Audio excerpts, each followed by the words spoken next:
It is a scam when you don't allow everyone to operate on fair terms. We are the Robin Hoods of sports betting. We take something back from the rich bookies and enable our customers to beat them instead. G'day everyone, welcome back to our FIFA World Cup 2022 daily live streams here on the Trademate Sports Betting Podcast. Today we will be previewing tomorrow's group games, which are Argentina versus Saudi Arabia, Denmark versus Tunisia, Mexico versus Poland, and the Great Australia as they take on the French. Please send through any questions, as always, that you have for us throughout the stream. Maybe some of the bets that you've got on. Yeah, just any statements at all about, how good some of these bets that we're going to give out today are. As you can see, Neel is not going to be with us today. He is pulled out nice and late, which is awesome. But look who it is. He's back. George Gamble, mate. How are you? Yeah, doing well. It's been a while since I've been on a Trademate podcast. Obviously, it's where it all began, if you like. But I'm happy to be back. Man. Obviously, the World Cup's here. Still not quite sure how I feel about it, to be honest. But looking forward to delve into some data, talk about the games, and then I'll have a nice catch up as well. Oh no, mate! It's great to see you. It's been much too long, but yeah, some great circumstances to have you back on. So hey, you've been enjoying the World Cup so far? I mean, it's handy for me in that because I do lots of writing, lots of different previews, lots of different articles. So I'm working at home in front of a screen the whole time, and usually there's no entertainment to go on during the day. I'm kind of doing my work, and then I might be able to watch stuff in the evening. But because there's games on throughout the day, today being the first one, if you like, yeah, it's been good. It's been all right. I've had a little distraction. Obviously saw the boys earlier, 3 Lions absolutely romp it against Iran. So I was surprised, I have to say. I felt that would potentially be one of the toughest games because England tend to start slowly, and Iran were poor. But again, I'm not sure how deep you want to go into it, but what's VAR doing? I mean, that Harry Maguire is absolutely rugby tackled down in the box, not even a review. Literally a slight pull of the shirt against Iran when I think they were 6-1 down at the point. It's like, yeah, penalty. So how does that even work? But I don't know. That's given it 0-0. But anyway, good win for the boys, and long may it continue. Yeah, no, I haven't caught any of the games yet, given my time zone issues. But I woke up in the middle of the night and I saw the Iran score. I was like, my God, everyone I'd talked to had predicted a very low scoring game. I said, I bet under 2.25 goals. So I was like, oh, well, that's certainly. The funny thing was, this is a good story actually, is I was half asleep and I checked the score and I turned my phone over and I saw Iran had scored 2 goals. And I was like, oh my God, this is perfect because I've got Iran to qualify too. And I saw it. I didn't see the 6 looked like a 0 to me. So I was like 2-0. My under 2.25 is cashed. I'm a qualifying bet. Like that's nearly a sure thing now. I'm like, this is incredible. And I had a second look on at the the bedside table, were they? No, oh man. And then I saw that it was a 6. I was like, oh God, okay. Anyway, but some interesting results today. The Wales coming back at the end there to score and draw things up. So I think we had yesterday, me and Neel were pretty keen on draw no bet for Wales, but that obviously voids. But some interesting results. Senegal and Netherlands. What was your takeaway from that game? Because I didn't get to see that one. Was it close? Yeah, it was a very competitive game, and I felt Netherlands were quite poor for large portions of that game. And Senegal, it was interesting to sort of see how they would get on without Mane, but I think they can take a lot away from that match. But obviously with the World Cup, you get 3 chances. You get 3 games, don't you, to obviously get to those rounds. So a loss can be disastrous. But for them, I think they seem to keep doing what they're doing. They created chances against probably one of the better sides in the group. So just keep doing what they're doing. And obviously, I know they took Mane with them. Whether or not he's able to play at any point, we'll see. But no, I think there's a lot of positives to take from Senegal. But with the Netherlands, I think obviously Louis van Gaal, if anything, he's the star of that Netherlands team as a whole. If I'm being honest, but he's in terms of there's a lot of managers of that kind of era. They have their systems and they're set in their ways, and you will complement that system rather than the other way around. I'll go into it a little bit more later on with one of my picks, but But yeah, end of the day, Van Gaal see that as job done. Doors got a win under their belts. 2 late goals, they'll take it. Yeah, it'll be interesting to see how those bigger teams like the Netherlands, and it's surprising to see how quick England got off the mark too, how quickly they can, get into the flow of the tournament given the limited preparation. But mate, let's get straight into it. Argentina versus Saudi Arabia is the first game that kicks us off tomorrow. You can see the odds at the bottom of the screen there. Argentina 1 point. This is pinnacle odds 1.17. The draw 7.95. Saudi Arabia 21.72. Asian handicaps at around 2, and the over/under at 3, or it's a little bit lower, some around that 2.75 to 3 mark, mate. Argentina come into this one arguably the most fancy team of the tournament. They haven't lost in 36 matches, and if they avoid loss here, they tie Italy's record for the longest unbeaten run ever. So, on the other hand, you got Saudi Arabia. Sound like a pretty solid defensive unit, but mate, do you give them any kind of chance to hold out this flying Argentinian outfit? Well, on paper, it looks like Argentina is probably one of their easiest matches in the group. And a lot of the media have been surrounding it. Obviously, Lionel Messi's last sort of chance to gain that international glory of the World Cup. Obviously, won the Copa America, but this is his last chance at securing this trophy. Coming into it, in terms of injuries, it's fairly even for both sides. I mean, Christian Romero is an injury concern, but he should be fully fit in time to start this game. This is return to training now. Thiago Almada and Angel Correa were called up to the squad late in order to replace Joaquin Correa and Nicolas Gonzalez. But Saudi Arabia, they've got a full 26-man squad to choose from. No injury concerns there whatsoever. But yeah, Argentina, you mentioned it before in terms of that unbeaten record. They have looked phenomenal. They've looked really good. Qualified for the World Cup unbeaten after finishing runners-up in the CONMEBOL table behind Brazil. This will be their 18th World Cup, and obviously won it twice in 78 and 86. They'll be gunning for this one. But only made it to the round of 16 last time out in 2018 and lost to the eventual winners, France.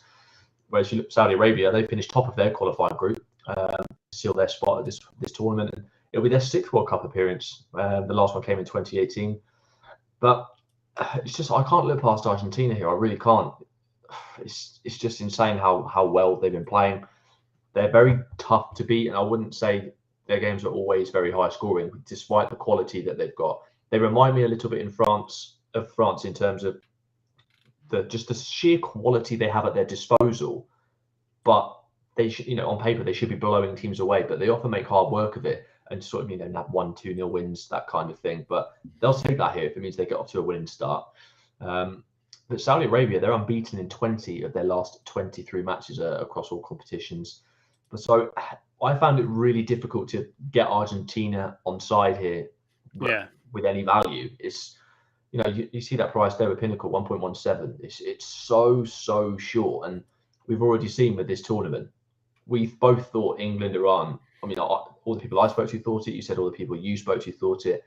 I thought it would be England. It was a very tough match for them. I thought they'd have to grind Iran down. I saw slips even going around of England 1-0, Harry Kane scoring like a penalty, just that kind of game. Yeah. And that was the way I saw it unfolding. But then Harry Kane didn't even score. What on earth is going on? I know. And I really found... Thing is, I was earmarking this one because I've done previews elsewhere where I thought Harry Kane was in with a shout of retaining his golden boot in a World Cup. And to see us win 6-2 and Harry Kane didn't even get on the score sheet is... I kind of expect... After the first couple of... Well, I said the first 20, 30 minutes of actual playing time, obviously after there was a lengthy stoppage due to an injury, Kane was dropping so deep, but it was allowing the likes of Saka and other players to come forward and exploit those gaps in behind. But with Harry Kane playing so deep, when he plays like that, he tends to turn provider rather than finisher. So yeah, a little bit disappointed with that, but there we are. Moving back on to Argentina though, I can't find any value with them to get them on side. So I quite like the look of a goal scorer here. I really do. And obviously Messi, everyone is the one they expect. He is the one that they expect to kind of drag Argentina over the line if they're going to get there. He's the man that they expect to score the goals, get the assist. Everyone just seems to think he's going to do absolutely everything and that there's not 10 other players on the pitch. And I really like the look of Lautaro Martinez to score any time here. It's priced up at 2.38. That's on Sky Bet. he's registered 11 shots on target across his last 12 matches. In 40 appearances for Argentina, he scored 21 goals, has 11 goal involvements, 7 goals in 15 Serie A appearances this term as well. And like I said, for me, just on paper, this looks like one of their easiest games in the group. And I think they'll look to secure that comfortable win. And the fact that Lionel Messi, he's odds on to get on the score sheet, you can understand why. It's Lionel Messi. But nevertheless, he's also provided, mentioned it before, in this kind of tournament, Messi's going to want to go all out for this. It's his last opportunity. And he's not a selfish player anyway. So I think if he gets himself into brilliant positions, he does not have a problem with, say, squaring it across the box for someone else to finish, as long as Argentina, as the team, get the job done. And for me, I think Martinez is a great price just to get on the score sheet at any time at 2.38. Yeah, no, and it's quite an outlier there too at Sky Bet. It looks like you may, I don't know what the liquidity is like, but there's 2.39 on the exchanges too. Obviously, you have to factor in the VIG on top of that. But yeah, that's the commission. Yeah, so hopefully there's some liquidity there too, and that looks probably like decent value there, even if take it down to 2.3 or something like that, mate. But yeah, it seems like Messi, Messi being this short feels very narrative based. Like it feels like last World Cup probably maybe his best chance of ever winning one. It's like people, I think. I mean, if you're a mug better, who are you going to bet to score a goal for Argentina tomorrow? Like the fun one is Messi. Yeah, so of course it is. There's I assume there's going to be quite a bit of money on him there. So yeah, nice one. That's a good start. The only thing I thought, if I was forced to have a bet in that one, maybe Argentina and under 3.5, just because Saudi Arabia could potentially keep them out for a long time. But if Argentina score in the first 10, 20 minutes, like you feel like it could really get out of hand. That's it. And with obviously the narrative being that Argentina are going all out for this, they're one of the favourites to win it. Realistically, they could come out flying to try and put a statement in and get an early win, get it done early doors. So, but on the other hand, they may grind it out. I can't really tell, and that's why I didn't have any confidence in, because originally I was thinking Argentina and under 3.5. I have to admit that was my line of thinking as well. But I just kind of thought, what, I don't want to be getting involved right now with that. Whereas a goal scorer at over evens for Taro Martinez, playing up top for a side who realistically should be going deep into this tournament, and this is one of their easier games, 2.38 was a great price. Yeah, no, agreed, mate. Let's lock that one in for tomorrow to start things off. Next game, Denmark, Tunisia. I think this is Group D here. So Denmark 1.59. The draw's at 3.86. Tunisia 7.09. Asian handicaps at 1, and the over-unders at 2.25. I think overnight there's been a little bit of money come in for Tunisia, but Denmark, mate, arguably one of the most impressive teams in the European qualifiers, coming off 2 huge victories over France in the Nations League. People saying their front line is a big question mark, but it's not like they're lacking goals. They're still scoring plenty of goals and getting past the likes of France. Similar to the game we just talked about, you'd expect Tunisia to park the bus here. I guess the big question is, Denmark not having as much talent as Argentina do. Do we think they can break them down, mate? Yeah, definitely. I think it's slightly different though, because whilst Denmark do have individual talent, in terms of just as a team, they just seem to, in all areas of the park, they complement each other well. And we saw that obviously at the Euros. And there's just a bit of a buzz around the Danes for me this year. And I think they're going to be just too strong for Tunisia, simple as that. And Tunisia do often struggle on the global stage, in my opinion. But looking at Denmark, their recent form obviously saw them progress all the way to the semi-final of Euro 2020, whilst also finishing top of their World Cup qualifying group with 9 wins from 10 matches. Kasper Hjulmand's side, they had no friendly in the build-up to this game. So their last international outing was that 2-0 victory over France in the UEFA Nations League fixture. That was back in September. So we don't really know what we're gonna get from them this time around. We've had sneak previews of other sides playing those one-off friendlies before this tournament kicked off. Tunisia, though, they're making their 6th appearance at this World Cup, but they've never progressed beyond the group stage. And in fact, their record is so bad. They've claimed just 2 wins from 15 matches at the World Cup. It's pretty poor. They warmed up for this fixture over that 2-0 victory over Iran. That was in a friendly. But they did lose 5-1 to Brazil in their previous fixture in September. And for me, it just kind of suggests that they might still not be a match for the elite sides in Qatar, sides that show a little bit of impetus and have that little bit of quality. And for me, you highlighted it there, but I think one of the major problems for them is just they have a lack of cutting edge in attack going forward and creating chances. Yeah, no, and they're still led by the Montpellier forward Wabi Kazri, but he comes and arrives here without a goal in his last 11 matches for club and country across all competitions. So he's not exactly firing on all cylinders, and I just think they're going to struggle to create chances here. So I agree with you entirely. I do think they'll sit back, and I just think this is there for Denmark to win. And if Denmark come out early and get on the score sheet early, we could see another fairly high scoring game. And for me, you mentioned it there as well. I like Denmark on the -1 Asian handicap. That's at 2.07. I found. So with the Asian handicap, as long as they win the game, we'll get our stake back. But I think they can score at least twice here without reply. I just don't trust Tunisia going forward. It's all well and good looking okay in the qualifying rounds, but this is where it counts. This is where it matters, and we've seen time and time again with Tunisia. They just don't seem to have what it takes, and they need some goal scorers. They don't have them. I don't think they'll get many opportunities. And the opportunities they do create, they're going to struggle to take. They're not efficient enough. So it was quite a straightforward one for me. Denmark on a -1 Asian handicap at 2.07.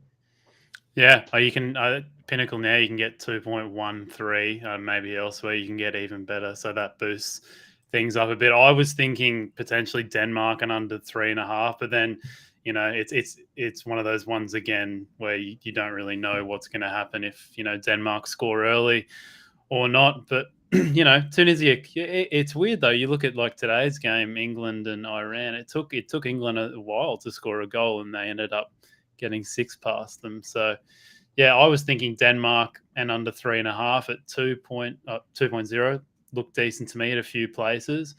And unless Denmark can crack them open, I struggle to see them putting more than 3 past Tunisia. But then again, Tunisia could nick 1 too. So maybe a -1 Asian handicap is the way to go. You might have turned me around, mate. We'll see. We'll see. I'm hoping the reasoning's there, but I just think for me, all I need is Denmark to win the game just to get my stake back. But I'm not sure I see Tunisia scoring. And I was looking at Denmark win to 0, but I think the price on them to cover at -1 Asian handicap that's got to be the play for me. It's the standout pick. Yeah. Do you even think the 1x2? It seems quite high. I mean, we're nearing 1.6 here. Like, this Denmark team. I guess my only query over Denmark is you just get a little bit worried that actually people know that they're good now. Like it feels like this is the first, Euros, for example. No one was giving them any plaudits at all before. It was only really like the sharpish kind of guys that were saying, Denmark at whatever ridiculous price you could get them at before the Euros, they're a good bet. And they went on that amazing run without Eriksen. Do you think potentially a little bit of pressure could get to the Danes here because they're in a reasonably, well, not in a tough group, but they do have to come up against France again. These likes of Tunisia and Australia are really going to sit back and make it really hard for them to score. Do you think that potentially the pressure could get to them at all, or do you think it's pretty simple that they'll get through? I think there's pressure, but I think they'll thrive on it. I really do. Obviously they've already had the beating of France, and I think they'll look at that and think, we more than held our own. We showed that we're good enough. Let's go out and do it again. And I think they'll be excited for it. And also factoring in the fact that I think Denmark will just be too good. I think Tunisia are equally poor, if I'm honest. And I just think they're so blunt and so toothless going forwards. I can't look past anything but a Denmark win. So kind of, if anything, the -1 Asian handicap for me is playing it a little bit safe because I fully expect them to win the game. For me, it's just if they can do it by a 2-goal margin. So, I think Denmark will be absolutely fine, and I think they'll breeze through this test. And they don't give you the sense that, if let's just say Denmark are feeling the pressure, it's not like Tunisia are going to go out there and really give it to them. They're probably just going to sit back and let Denmark see if they can crack them open. And in that case, it's like, if you're a player out there and you're just like, over and over just trying to find a way through this defense, it's not like, it's not like the team's really giving it to you and like they're pressuring you and you're going to, put a stray pass away or something like that. So, yeah, it probably, in terms of opening up a World Cup, it probably does suit them this game. So, mate, good stuff. We'll lock that in.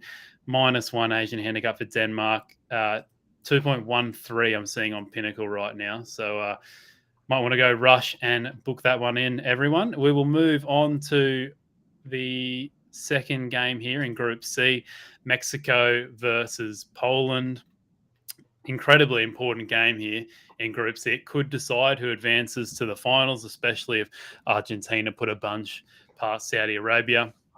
I can kick this one off. I'm quite surprised by the totals goal line here. Like Poland's strength is their front line. You would say it's not like they have huge defensive capabilities, and Mexico have come up against. Anytime they've come up against decent competition, as of late, they've conceded goals. So I assume the market is thinking it could be a tight and intense game, given the magnitude of it. But these teams don't really strike me as two sides that are going to sit back, be very conservative. That I get the sense that they're two teams that are going to, they're going to have a crack. They're really going to take it to each other. I couldn't imagine a Mexican side, sitting back and being, very, defensively minded. So I thought the goal line here, 2.0, I thought it would be closer to 2.5, something like that. Have you got any thoughts on that, mate? Yeah, I don't know if I agree with you on that one. Yeah, good. I'll be honest. Yeah, no, I think it will be a tentative match. I really do. I mean, just kind of going through the notes here, it mentions obviously this Group C clash, but it's just hugely important for both of them. Obviously, with Argentina expected to win the group, it's a huge game, and a loss could be absolutely disastrous for their hopes of getting through to the next round. And when you get games like that, you don't want to be going gung ho and potentially continue. You just don't want to. If anything, you try and keep things tight. You suss each other out, and then hope. It might even get to the point. Do you take a draw? Probably not. But I think in the latter stages, we'll see goals. Personally, especially when you consider Poland have failed to score during the first half in 9 of their last 12 games. They tend to keep things quite tight early doors. It's just the way that they are. But obviously Mexico, they are quite consistent, aren't they? But my issue with Mexico is just a constant thing with them. It really is that Mexico will qualify for the finals for the actual World Cup, cruise through the group by playing some brilliant flair football that's just absolutely so easy on the eye and beautiful to watch. And then in the next round, they'll fall apart. Yeah. Like I don't understand it with them. I really don't. And when I was trying to look for a pick here, I was looking at potentially Robert Lewandowski. And obviously he's 34 now, but showing absolutely zero signs of slowing down. Obviously just started at Barcelona. He's got 76 goals in 134 appearances for Poland. And he's 7-4 when I look to score any time. But I just think the game state itself, I'm not sure I'd want to be involved here. It's a match of high stakes. Like I said, a loss could prove completely disastrous. And I just think it will be tight. I mentioned that Poland haven't scored during the first half in 9 of the last 12. And a halftime draw did look tempting at evens for a lean. But for me, I just think I'm going to sit back. I'll watch this one and nothing stands out to make me back it with confidence. I have a few things, potentially, but there's nothing I'm like, do you know what? I think that's a great value pick. I can see that happening. There was nothing that really jumped out in front of me. So at this early stage, and with the other 3 picks, or the other picks that we've got for the other 3 games, I'm more than happy to avoid this one. Could it potentially be a live betting game? I mean, if you come out and see that they're really going at it and having a crack and both trying to score goals, then maybe have a crack at the overs and potentially the opposite if it's a very stale defensive affair to start off with. Yeah, potentially. Obviously, I think the longer you leave it and the more tight it gets, the unders, it's almost pointless backing because the price will just go completely. So maybe there, possibly even on corners as well, depending on the game state. If you've got one team that are chasing it late on, because I often find the later in the game, sort of say the last 15 minutes, you get some really good prices on corners. But it all depends on the game state. It really does. So if I was to have a play here, it probably would be in play. But otherwise, I think personally, I'd leave it well alone. And the odds on the teams, you don't see much of a difference between the two sides. Lots of people I've been talking to really don't rate Mexico going into this tournament. I know that they, like you said, they've qualified. I don't know what streak they're on, but they have been qualifying out of the group just about every World Cup recently. But this seems like a bit of an aging Mexico side, and maybe Poland have a slight edge there. Maybe so, but I mean, I think the prices in terms of who's favourite, I think is about right. If I'm honest, I would have Mexico favourites against Poland here. When I was talking about it to a lot of people, and I think South American teams need to be taken very seriously, purely based on the fact of where this is being held and the weather conditions.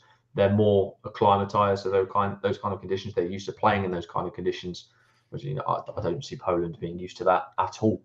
But saying that, in terms of quality, I can't separate them too much, and I wouldn't want to be backing either of these sides to go out and win the game, based purely on the facts.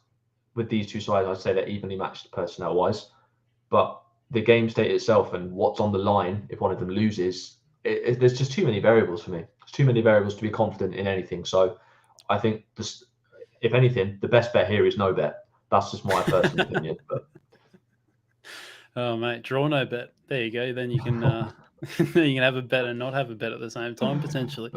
No, I'm kidding. All right, good stuff, mate. We'll leave that one then. Scrap my over 2 bet. We'll ignore that. You've talked me out of it. All right, let's move on to the greatest game of all. Australia versus France here. France at 1.3, the draw 6.1. Australia, huge value there at 11.94. Asian handicap 1.5, and the over-unders at 2.75.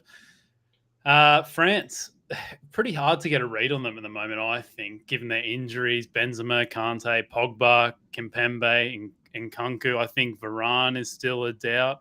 But on the other hand, mate, I don't know if they'll utilise it, but, geez, they've got some of the most exciting young talent in the competition, especially in midfield. Camavinga, Tchouaméni, the great William Saliba at the back. Another one, you're not even sure if they'll use him, which just seems criminal to me. But, these young stars could seriously light up the World Cup, and France could go from, you could say they could be favourites now, but given their recent form, maybe not. But they could really, turn into favourites overnight if some of these young stars really light it up. Australia, on the other hand, all I've got written down here is they are horrid. They really are horrid. And that's coming from an Australian, having watched our golden generation, whatever you want to call it, all the way from, 06 through to 2010. We had a cracking side. Even 2014, a couple of belters from Tim Cahill. But yeah, 2018 was pretty bad, and it just seems to be getting worse, mate. I was watching the qualifying game against Peru to get into the World Cup. They, that was just I guess I'm used to watching the beautiful Arsenal, pass the football around, and to go from that to watching Australia versus Peru, that was just a dreadful encounter. Peru, probably should have gone through if they put away a few of their chances, but. Look, mate, I'm Australian through and through, and hopefully they can get the win tomorrow. But Jesus, they are looking pretty bad right now to me. Yeah, I mean, they're not looking great, are they? Is all I'll say. I'll be nice, but I'll look at France first, and Paul Pogba and N'Golo Kante, they're the beating heart of that midfield for me. Obviously, they're not going to play any part due to injury. You mentioned Karim Benzema; he's also out now after picking up a thigh problem in training. And if losing such key players wasn't bad enough, you mentioned their form has just been horrific. Obviously crashed out of Euro 2020 to Switzerland in the last 16, and then finished below Croatia and Denmark in their latest Nations League group. But again, you mentioned it before, they've just got an embarrassment of attacking talent at their disposal. Obviously, Kylian Mbappe is likely to lead the line. Realistically, they should have far too much attacking power for your Socceroos. But yeah, for me, I'm not so sure about France. They should be beating Australia. Obviously, your guys could, they finished third in that qualifying group behind Saudi Arabia and Japan, and obviously mentioned about beating Peru on penalties in the playoffs. I think my biggest issue with Australia is few of their squad play at the highest level in Europe. 17 of them. 17 of them play their trade in A-League, Scotland's top flight, or the lower leagues in England. But it should be an interesting game for me. I'm interested to see how a few things develop. With Benzema joining Christopher Nkunku on the sidelines, obviously a heavy burden is going to fall on Mbappe's shoulders at this World Cup. It really is. And the PSG man is odds on everywhere for any time goal scorer. But as an outsider, my half pointer, if you will, because he's obviously the man likely to score the goals. Mbappe to score 2 or more goals is priced at 5.5. And obviously, I think he's going to be the man presented with the chances. And I was very surprised to see that at 5.5, if I'm being truly honest. But for me, one of their biggest misses, the biggest miss for France, it has to be Christopher Nkunku. He's just ridiculous. He's such a good footballer. He's a top scorer in the Bundesliga with 12 goals. For Leipzig, wherever he plays, even if he's playing in that attacking midfield role just behind the striker, or if he's playing up top on his own, he is always a goal threat. He just seems to, you can't teach it. He has that knack of being in the right place at the right time, but combines that with, powerful runs, powerful drives. He's phenomenal. And when I saw that he was out for this World Cup, I was absolutely gutted because I was looking forward to seeing him on this stage. And I think it only adds to their woes because I think France tend to struggle anyway. They take a while to warm up in these kind of tournaments, and many French fans, they're always calling for more attacking and beautiful football. But this is what I was saying earlier in terms of how I feel like with Louis van Gaal's in a similar nature. Didier Deschamps is a man who sticks to his principles and wants players that complement his system rather than a system to suit the players. And I think it nullifies a lot of their attacking intent. I really do. And obviously it's worked for them. Obviously he's won the World Cup, but it's not. With the players they have at their disposal, they don't play that beautiful brand of football. They don't. It's efficient. It works, but it's not always pretty. Obviously, I think they'll hope to improve on their previous World Cup defence after producing the worst title defence in World Cup history, as they failed to score a single goal during the 2002 edition. So hopefully they'll do a little bit better than that this time around. But for me, I think it could be a close match. I really do. And especially, Australia haven't conceded 3 goals against any opposition in the last 39 matches dated back to March 2018. They'll keep things tight. Obviously, I bet you're sat there wishing Tim Cahill and Mark Viduka were back up top, knocking the goals in. But I think it'll be a case of Australia parking the bus, is the phrase that we all like to use. And I think the players will look to put the boot in and try and frustrate this French outfit. So that makes corners a very likely possibility for me. And I think France could easily cover a -3 corner handicap to go search for a win. I just think you're basically going to set up camp on the edge of your own box. And Kylian Mbappe and co are going to have to try and work their way through, try and exploit any gaps, take a lot of pop shots, work the wings. And all of that is going to lead to plenty of corners for me because I only see it being one-way traffic, apart from the occasional attempt at a counter-attack. My 2 picks for this one, really. My main pick would be France -3 Asian handicap on the corners market. That was at 1.95. And then a smaller pick and a half pointer, if you will, of Mbappe to score 2 or more goals at 5.5. Yeah, I like that Mbappe one. Like, surely, Mbappe scoring 2 goals in a game like this, maybe it happens 25% of the time.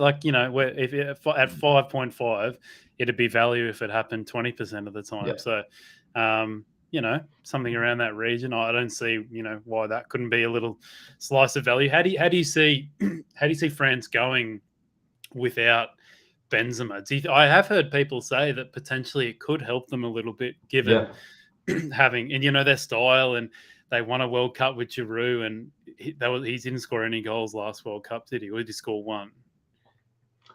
I can't recall now. I think he might have got 1. But I take your point, and I agree. I think particularly in this French squad, Karim Benzema brings a lot of drama, and I think it's a distraction that they don't need. So I think it could be a blessing in disguise for me. And in terms of stylistically how they want to play,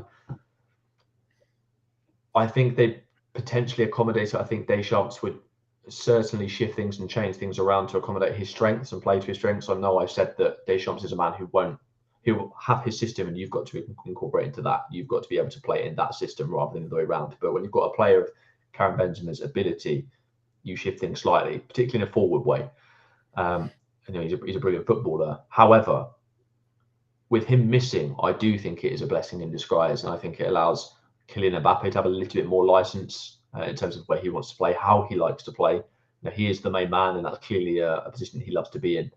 So I think it could be a good thing, not for Karim Benzema, but I think for French football and the France squad, I think it could be a really good situation, even though it's been kind of disguised as something quite bad, because no one wants to see anyone get injured. But for them, I think it boosts their chances. But I just worry with France. They always take a while to warm up. You always expect them to absolutely romp every single game, because you look at the two teams on paper, you think, how is that squad not going to absolutely batter them? And it just never seems to work out that way. They always seem to make a meal of things and do things the hard way. And that'll be frustrating for Deschamps. But yeah, I'm expecting to grind Australia down eventually, find a way through. It might even come from a penalty. You never know. If you're camped on the edge of your box and someone finds that run through, it might take that to break the deadlock. But I still think it could be quite a tight game. I'm not expecting Australia to get absolutely pummeled, and if they do, then obviously I'll eat my words. But I don't see this being like a 4-5-0. Yeah, it'll be interesting. I mean, Australia, I think they have two players in Europe. I think one of them's Heuristic. I don't know if I'm pronouncing it right, Heuristic. And he plays for Verona, and I'm pretty sure he hasn't been starting for them either. Like, no. This is really a really poor Australian team compared to. I mean, I'm not saying they've only made it to the finals once since 2006. I mean, they made it to the finals in 2006, and not since then. 2006 side was pretty good. There were some good players in there, and since then they've just slowly gotten worse and worse. And now to this point where probably Matt Ryan might be our best player, the goalkeeper, and he's is Aaron Moy in the squad? Yeah, but does he? He plays for Celtic now, doesn't he? And I don't even know if he starts there. No, he'll start. Aaron Moy will start, but it's just, and I've heard that Matt Ryan isn't starting for. I think he plays for a Turkish side now. Maybe I could be completely wrong. Maybe Fenerbahce or something like that, and he's not starting. It is a poor squad, but it's 11v11, and I just don't. This France side, I don't see them, regardless of the fact that Australia don't have any players of real quality in that side at the moment. Just stylistically, the way these two are going to line up and the way the game's going to pan out for me, I just don't see it being an absolute cricket score. And I think I think Australia will frustrate France. So I didn't want to go on a result. I didn't want to go on unders goals. I like the look of corners for France because I think they're going to rack them up. You're going to frustrate them. But don't get me wrong, it's going to be, the whole game is likely to be played in Australia's half. But you're going to have multiple lines of defence. They're going to have to go down the flanks. They're going to have to take pop shots. They're going to have to try and find that little bit of space. There's going to be last-ditch challenges. Keeps them 8 saves. So, yeah, there's going to be corners for me. So for them to cover a -3 Asian handicap on the corners count at 1.95, I thought that was a brilliant bet. But yeah, the Mbappe to score 2 or more goals at 5.5. He's the most realistic goal scorer. You look at all the injuries they've got. Mbappe's leading the line. He's the one they're going to be looking to get the goals. And if I'm not mistaken, he'll most likely be on pens. So yeah, there are a couple of nice picks on this one for me. So I'm looking forward to watching it. Yeah, should be interesting, mate. Hopefully Australia. Oh, mate, if they beat France, I'll be coming on to tomorrow's stream. I won't even be here, mate. I'll be already at the pub at 7 a.m. having my first beer. Neel, you're presenting. Mate, let's lock in best bets for tomorrow. You've gone through quite a few there. A few corners bets. Got Denmark -1. A few goal scorers bets, mate. Is there a particular one taking your fancy? I think it's between the Denmark -1 on the Asian handicap or France -3 on the corners Asian handicap. But I'll go with the France -3. I think just the way this one will pan out, I like the look of French corners. So yeah, we'll go with France -3 at 1.95 on the Asian handicap corners is my favourite pick. Good stuff, mate. And I'll take the Denmark -1 then for you, mate. So we've got 2 of your best bets lined up for tomorrow. But yes, we will be back tomorrow at 9 p.m. UK time, 10 p.m. Central European time. I believe, from memory, I think we've got Neel and Paul on tomorrow. I could be wrong, but I'm pretty sure that is right. So we'll be back tomorrow, same time, to preview the next round of group games. You can find George on Twitter at @CGeorgeGamble. Do you have another Twitter too, mate? I've missed there. No, it's just that one. I've just got the one. Just the one, mate. You've the simplified things. And anything else exciting you got going on you want to tell the people about? Do you know what? There's so much going on. I can't even remember, if I'm being truly honest. Like, the World Cup is both amazing and very stressful, but we love it anyway. But no, so yeah, just go and follow the Twitter. Very much appreciate it. And listen to all my boring rants about football and just talk absolute nonsense. But it's all entertaining. It's all good stuff. So go and check it out. Good stuff, mate. All right, we'll go follow George on Twitter at @CGeorgeGamble. I'm on Twitter at @AlexVella_. But yeah, thanks for listening, everyone. Please make sure, if this is your first time on the podcast, do a quick rate and review of the podcast and subscribe to us on YouTube or wherever you listen. And if you're looking to implement some of the strategies we talked about today on the podcast, more so the value betting ones, please start a free week trial of Trademate Sports and start your value betting journey. Thanks to everyone for tuning in. And mate, great to have you back on the podcast, George. And we'll catch you, I believe, Wednesday and Thursday night. Is that right? I'll have to double check. I think it might be one of those. Might be Wednesday. Maybe Wednesday. But yeah, no, it's been absolute. The pleasure is all mine. Happy to be back. Happy to be talking football with you. Shame Neel couldn't make it. I'm sure if he's watching or listening. Is it really a shame? Is it really a shame? I'll be nice. I like Neel. So yeah, it's fine. But no, I'm looking forward to coming on next time and chatting with you boys once again. Cracking, mate. All right. See you later in the week, guys.